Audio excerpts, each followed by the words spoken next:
What's going on, Spitfires? Welcome back to the Spitfire podcast. I'm your host, Lauren Lemunyon, the Spitfire Coach, coming to you with another episode to light you up, get you motivated, have you blazing all those trails that you want.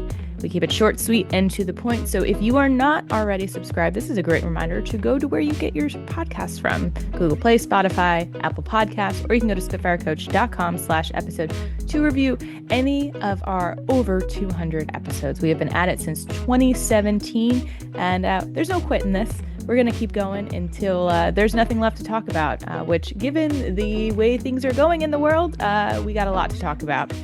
And today is no different. This is a new topic, but something that stuck out like a sore thumb. And I was like, we got to cover this because I'm so tired of it. I'm so tired. Like, I think this might be my pet peeve of 2025. And maybe it's been my pet peeve all along, but I didn't give it a name. And now we have it. We're talking about performative leadership.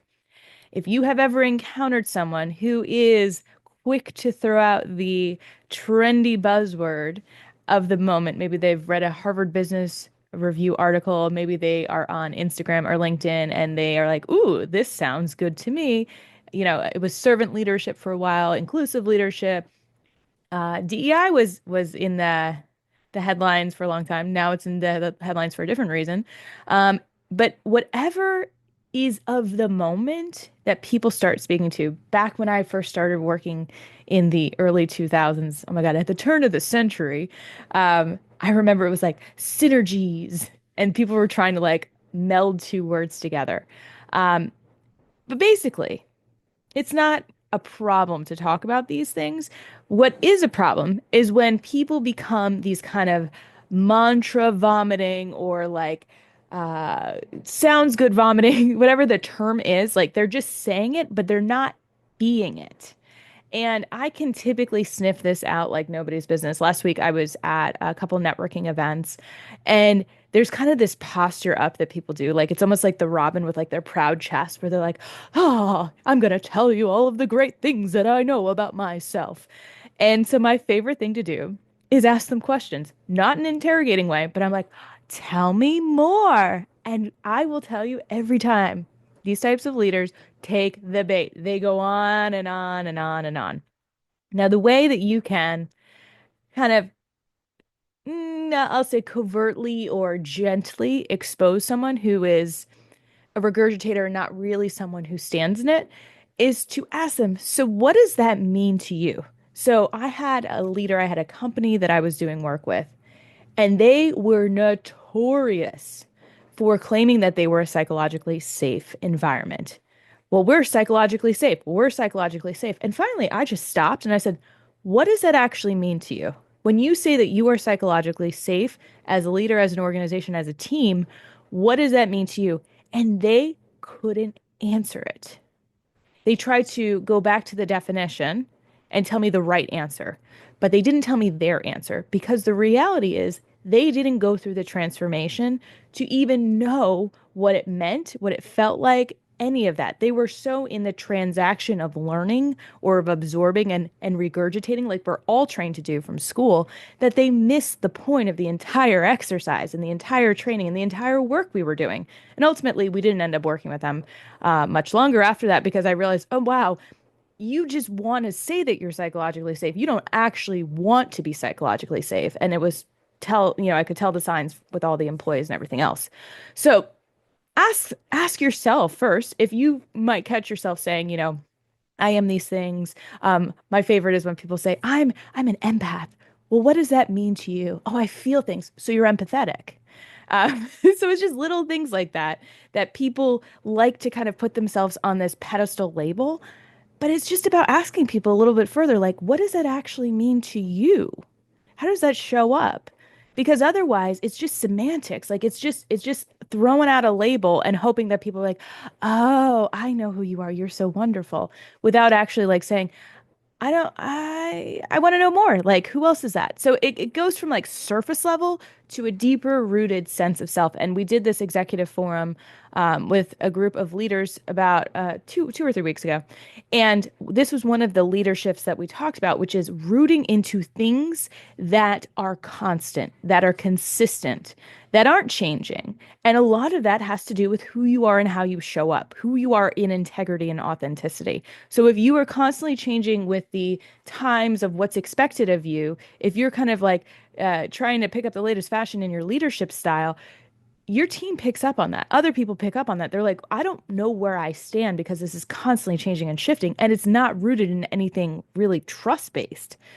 So the question that you need to kind of ask yourself is, who are you being as a leader with this? Like, does this align or is this in conflict?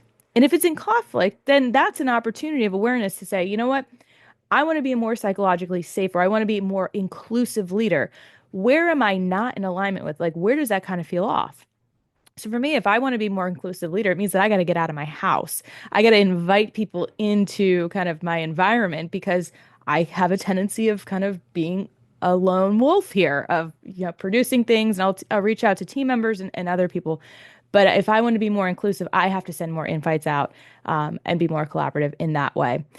So the thing is like, this isn't a huge issue until now, because we are at an all-time low when it comes to trust. People don't trust the government, they don't trust the media, and they don't trust business. This is in the latest Edelman Trust Barometer for 2025. It just came out in January.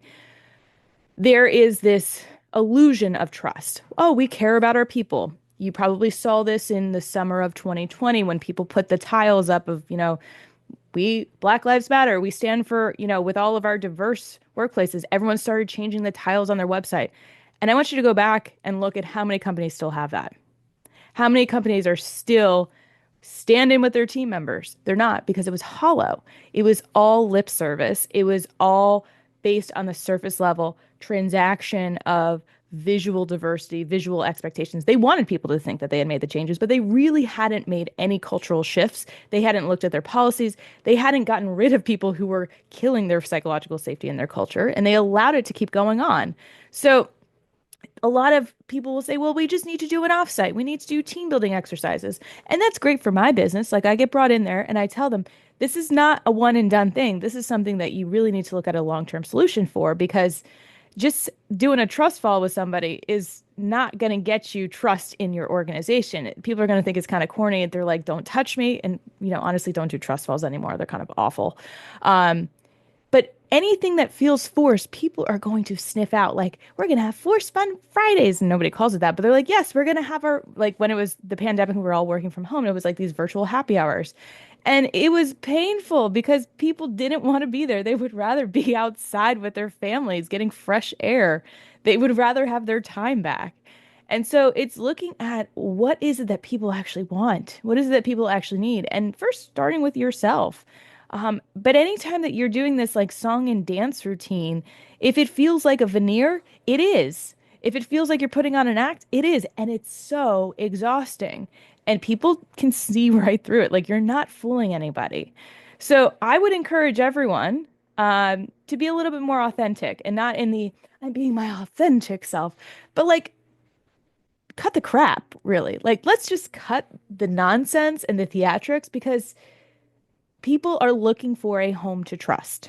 They are looking for somewhere where they literally can just exhale and not freak out about what's happening in the world or what's happening in their own household. There is so much fear living in Washington, D.C. There is so much fear and anxiety right now of whether or not people are going to have jobs. So to have to expect them then to put the smile on their face and say everything's great when they're freaking out it's not right. Like, it's kind of like, I don't want to say abuse, but it's just another thing that people have to deal with. It's exhausting, really. So the best thing you can do is give people the space to just not dump it on you, but unload it, of just saying, I'm feeling nervous. I'm feeling scared. I've got a lot of worry, because allowing them to put it on the table can allow them to have a home for that energy, and they can move on. Actually, people are more productive when they can just say how they feel in that moment, and they don't have to feel like they hold it inside, because they're distracted otherwise. We have presenteeism to the nth degree, even though people are stressing out about getting work done, they're not able to get anything done because they can't focus. So the best thing that we can do is just like be real.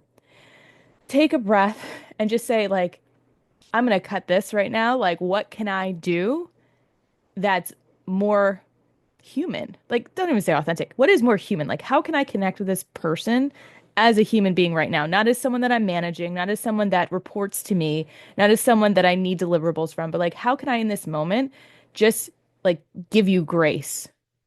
And I think if we can do that, this is where the opportunity is for this year and beyond this year is to really use trust as our currency, making it a priority to check in with people, to not just say, "How are you doing?" but ask them, how's your mom doing? How are things going, with that project you're working on? Get to know people better. We are social beings, but we are so starved for actual legitimate connection. And you will see so much more productivity and so much more collaboration because people are actually going to be attracted to places that make them feel good. And so imagine if the workplace, I know it's crazy to even think that, imagine if the workplace could be back to that home space. Because really at home, we are doom scrolling, we are looking at everything that's interrupting our flow and peace of mind. We've got, tons of things on our plate and worry around us. So imagine if we could create that safe space in the workplace. And it first starts with stopping the performative leadership. Be a real leader, be you as a leader, and build the trust that is going to pay off in dividends. This is something that should have been done, but it's all about taking action. It's all about being consistent. And it's all about just stopping what you're doing and taking a moment to look people in the eye and exhale all together. So I hope this was helpful. Pass it on to a friend if you think it was. Leave us a review, and y'all keep being awesome.